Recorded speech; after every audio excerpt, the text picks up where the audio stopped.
The morning sun filtered through the oak trees, casting long shadows across the manicured lawns of Maplewood Estates. It was a neighborhood that prided itself on order and routine, a place where the paint on fences never chipped and the grass never dared grow beyond its designated height. Peaceful.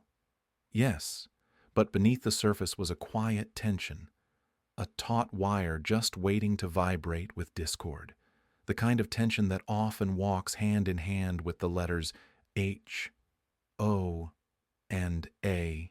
Karen was the self-anointed queen of this realm, her throne a wicker chair on the porch of a house that was just too perfect. I imagined her surveying her kingdom with an eagle eye, her mind a ledger of lawn infractions and rule violations. Her power emanated from a stack of official-looking stationery and an unwavering belief in her divine right to enforce conformity.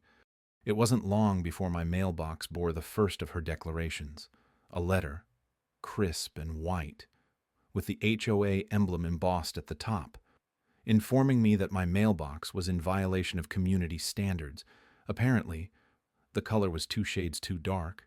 I could almost see Karen triumph in her eyes as she sealed the envelope. Her victory was small, but it was hers, first blood drawn. I read the letter with a bemused smile. The mailbox was fine. For heaven's sake, the sun wouldn't rise or set any differently based on its color, but this was her game, and I intended to play it with a different set of rules. I replaced the mailbox, not with the regulation white, but a soft dove gray, a color that complied, but just barely, a subtle nod to her reign, yet defiant in its understatement. The days passed with the kind of tranquility that would have been idyllic if not for the undercurrent of Karen's presence. I watched, amused, as she kept a vigilant eye on everyone and everything. Leaves blown by the wind onto sidewalks were promptly noted. A trash can set out a moment too soon was like a personal affront. Her energy seemed boundless, her vigilance unyielding. My encounters with Karen were brief, but telling. A stiff nod as we passed on the street, her eyes searching mine for any hint of rebellion. I offered nothing but a polite smile, a mirror that reflected nothing back of what lay beneath. Inside, I pondered the nature of power, of the strange satisfaction she must derive from these tiny victories. Was it loneliness that spurred her on, or a deep-seated fear of chaos? Yet, for all her vigilance, Karen didn't see the cracks forming beneath her perfect facade. She didn't see the whisper of change curling like smoke, unnoticed but pervasive. I watched and waited, biding my time like a chess player several moves ahead, knowing that soon the pieces would shift, and the game would take a turn she never anticipated. In the quiet moments, I often wondered at the irony of it all. $250,000 they wanted for some imagined transgression, an amount that was both laughable and absurd, but I had no intention of paying. No, my plan was different. My revenge, if you could call it that, would be as quiet and inexorable as a sunrise. Eviction, not of a person or home, but of the very notion that one person could hold such sway over others with something as paltry as a rule book. And so I prepared, waiting for the precise moment when the scales would tip, when the balance she so carefully maintained would come crashing down, not with a bang, but with the soft whisper of inevitability. As the sun crept over the horizon, casting its golden net across my meticulously manicured lawn, I sipped my coffee with a tranquility that belied the storm brewing beneath the surface. The HOA, with Karen at the helm, had decided to make an example of me. $250,000. They demanded it with the same arrogance as a conquering emperor requesting tribute. Karen escalated her campaign with the precision of a maestro orchestrating a symphony of absurdity. The first note struck was a letter, crisp, official, suffused with bureaucratic jargon. It laid out a litany of infractions. My mailbox, apparently, was a half-inch too tall. The shade of my shutters was deemed unsanctioned. Even the pattern of my lawn's mowing perfect diagonal lines was declared non-compliant, a discordant melody in the HOA's symphony of sameness. The absurdity was operatic, And yet, there was an artistry to it, a perverse beauty in its meticulousness. I couldn't help but admire the dedication, even as I felt the weight of it pressing against my resolve. Karen's influence seeped into the community like ink dispersing in water, tendrils of gossip wrapping around every conversation. Did you hear about the fines? What was he thinking? The whispers grew teeth, gnawing at the edges of my reputation, but I remained calm, the eye in a hurricane of judgment and conjecture. The true genius of Karen's strategy was her ability to weave a narrative. She was the spider, spinning webs of half-truths and exaggerations that ensnared the unwary. A small, caring group approached me one afternoon, their faces masks of sympathy, their words tumbled out next. An offering of concern, drenched in vinegar. It was almost touching. Their eyes flicked to my lawn, my shutters, my mailbox, judgment, cloaked in pity. But I saw through the fabric of their deception. I nodded, thanked them, and watched them retreat, satisfied with their performance. Inside, I felt a quiet power unfurl, a resolve that hardened like steel beneath heat. Karen's machinations were not without flaw. She underestimated the quiet strength of endurance. Time passed, marked by the rhythmic tick of my antique clock, a comforting metronome in the cacophony of HOA demands. Each tick was a reminder of their encroachment, each talk a testament to my quiet rebellion. I complied where I must, but only just, dancing on the edge of their rules with the grace of a seasoned performer. In the quiet nights, as shadows stretched long across my walls, I planned like a chess player. I envisioned the board, each piece a part of my strategy. The HOA may have had power, but they did not have foresight, and certainly they did not have patience. My patience was my greatest ally. Karen's latest salvo was a demand for an immediate repaint of my mailbox, a color pre-approved by the HOA. I took a slow, deliberate breath, my eyes tracing the horizon. The mail stated the consequence of non-compliance, another fine. I smiled, the kind of smile that comes not from amusement but from the knowledge that a turning point is near. In the silence of my home, I prepared my response, each word a carefully placed stone in the path to their undoing, an eviction notice of sorts, written not in haste, but with the certainty of justice. The stage was set, and the players were in place. The finale was coming, a crescendo yet to be played, and I, in the role of the unassuming protagonist, held the final note in my hand. The world outside my window was a theater of shadows and whispers, the evening light slipping through the blinds like a conspiratorial smile.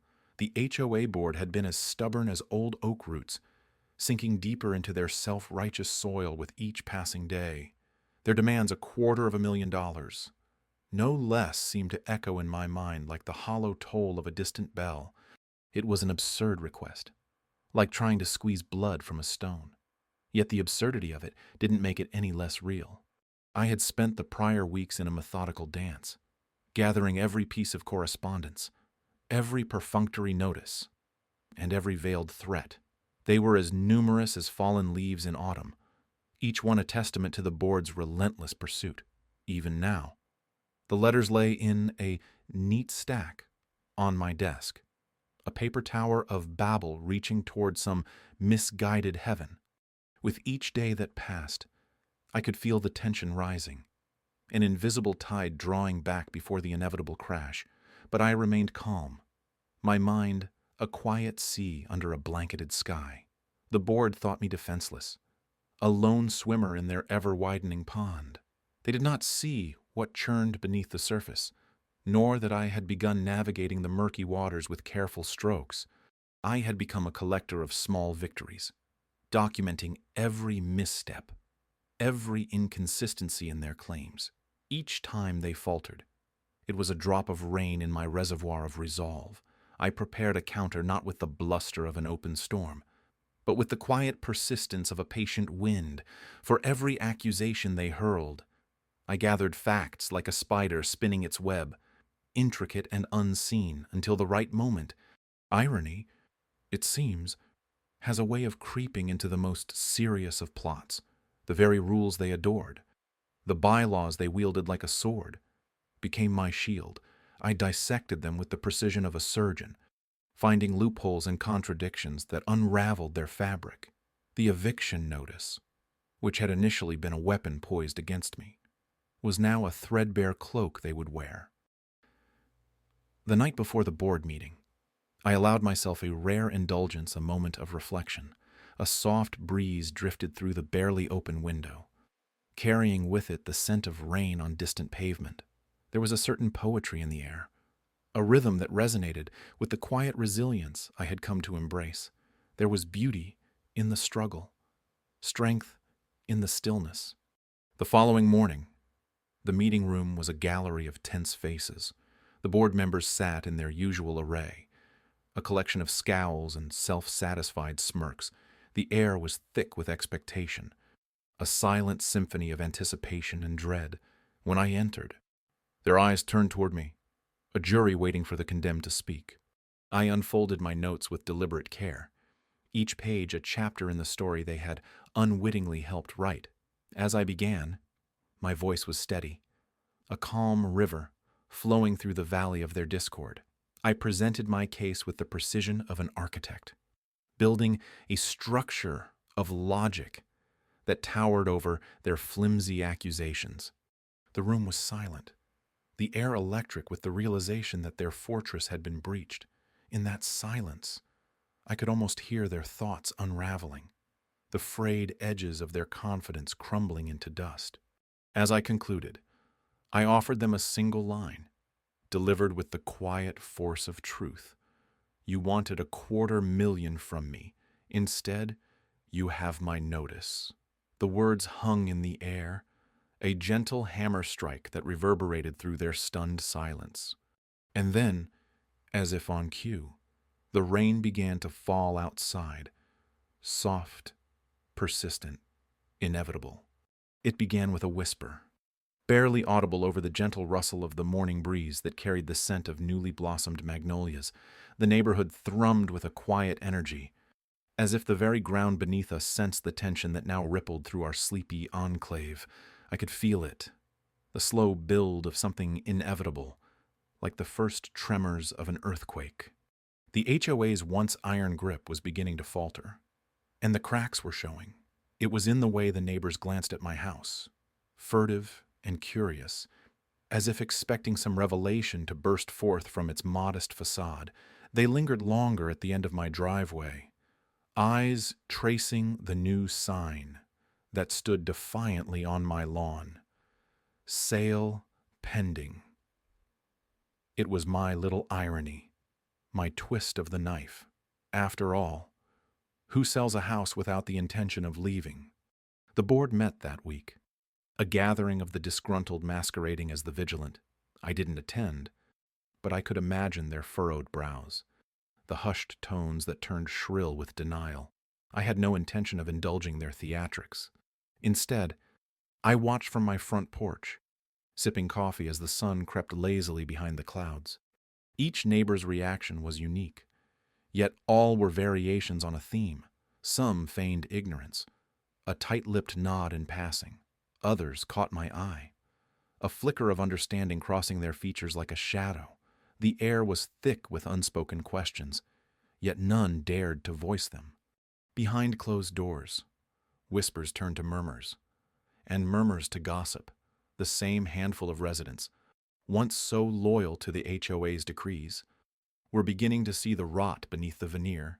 It was almost poetic, the way truth seeped through the cracks they'd tried so hard to plaster over. The board's demands, that $250,000 absurdity, had sown seeds of doubt, and now those seeds were sprouting, tendrils of dissent creeping across our manicured lawns. There was a certain satisfaction in watching it unfold, like being privy to a grand performance. I was both spectator and orchestrator, my actions the invisible hand guiding this delicate ballet of rebellion and realization. The neighbors gathered on sidewalks and in living rooms, their discussions growing more animated with each passing day. It was as if I'd turned a mirror on them, forcing them to confront their own complacency. And then came the evening when the tension reached its zenith. A solitary knock at my door, a hesitant rap echoing through the quiet. I opened it to find Mary, her expression a mix of apology and indignation. She was the kind of woman who wore her pearls to bed, her loyalty to the HOA unwavering until now. Her words were few but heavy, laden with the weight of collective frustration. What are we to do? The question hung in the air, a challenge and a concession. It was the first crack in the dam, the moment I knew the tide had truly turned. I met her gaze, holding it steady, allowing the silence to speak volumes. In that moment, an unspoken alliance formed, fragile yet undeniable.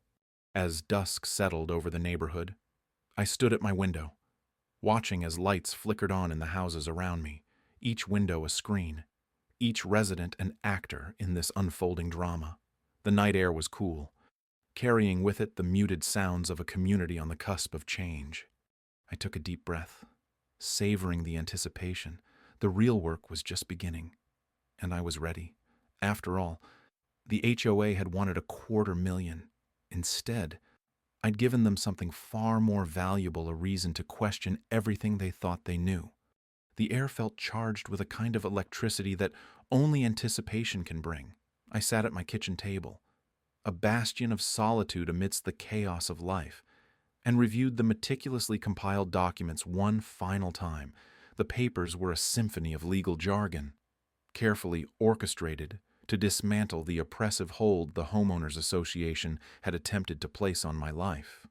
A quiet satisfaction settled over me as I thought back to the day I received their absurd demand. $250,000. It might as well have been the moon they were asking for, plucked from the night sky and wrapped up with a bow. But that wasn't the true absurdity. It was the gall, the audacious presumption that they could squeeze me dry with a smile. I had smiled back then too, quietly, unseen.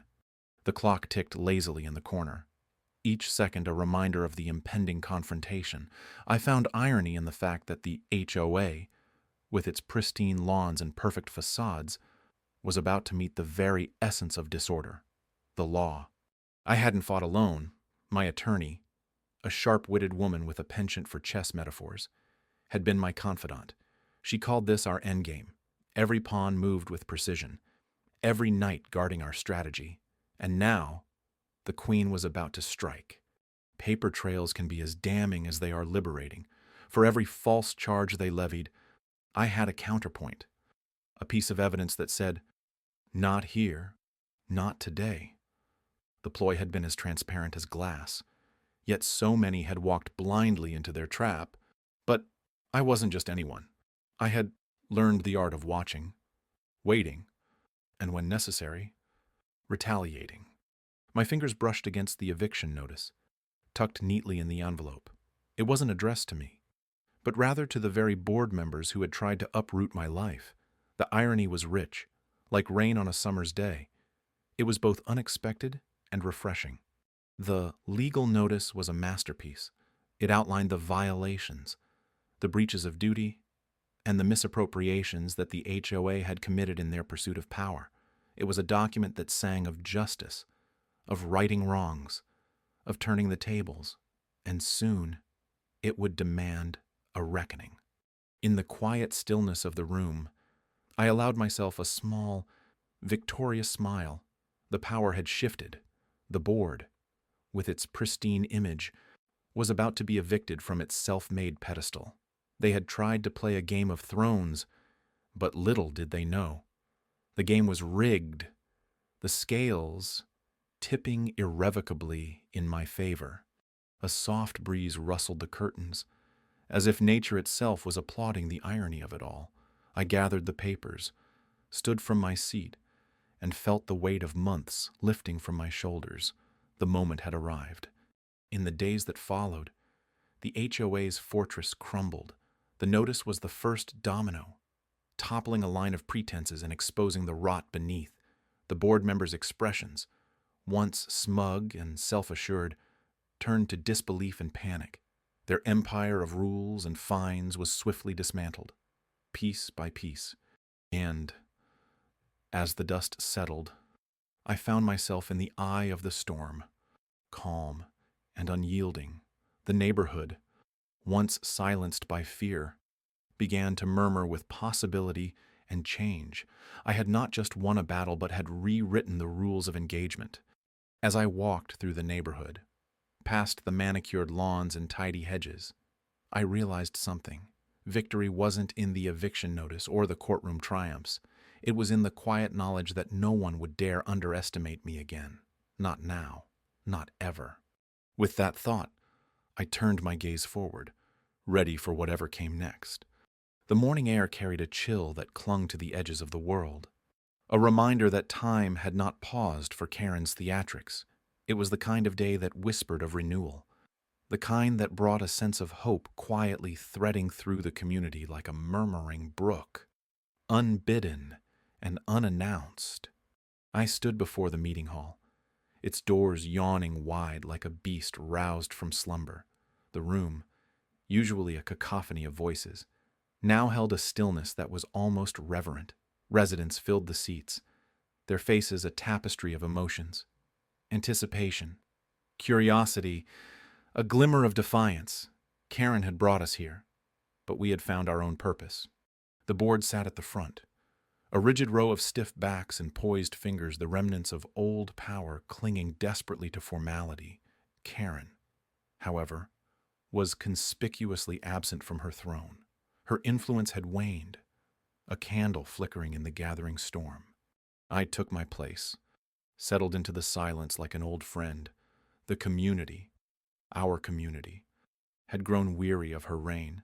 They were hungry for change, for justice, for a new dawn where the burdens of yesterday could be cleansed by today's promise.